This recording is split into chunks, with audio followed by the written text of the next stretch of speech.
right, we're going to take a look at one more if function, and this is going to kind of bleed into the next section as we get into the VLOOKUP and HLOOKUP and index and match functions. So I'm going to give you a quick, absolutely quick preview of the VLOOKUP, because we're going to bring in the IFERROR function to help us out. So I'm going to move over just one more worksheet.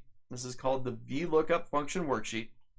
And like I said, quick preview, because the next section you're going to get much more in depth into these functions. But here we're going to talk about utilizing the IFERROR function. So inside of here, I got, again, a simple table. I've got some employee IDs, and I've got the first name column.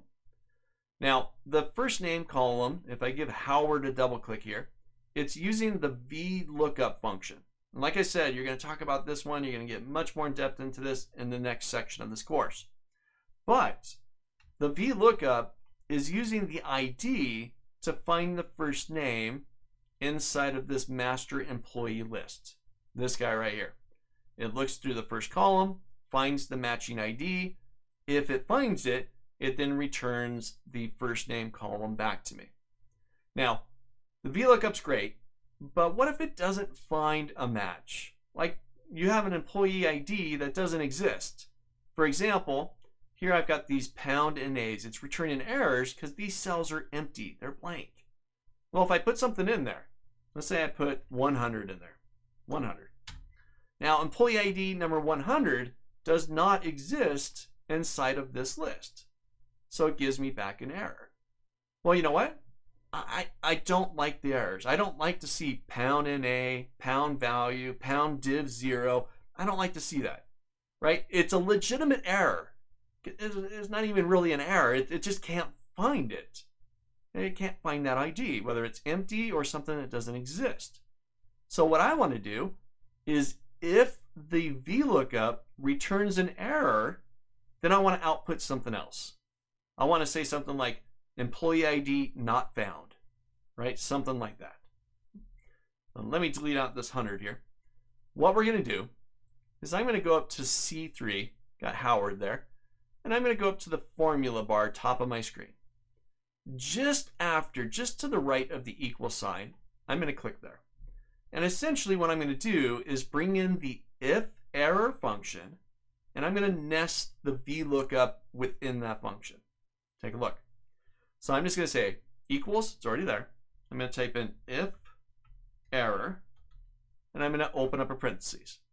So the IFERROR function has two arguments. It wants to know the value. What is it checking? Where's it going to look to see if it has an error?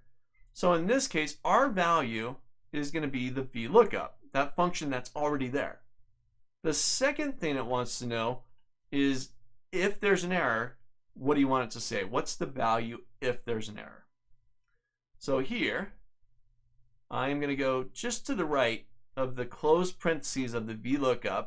I'm going to do comma.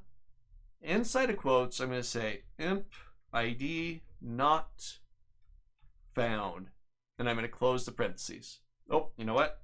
I'm going to close the quote, and then I'm going to close the parentheses.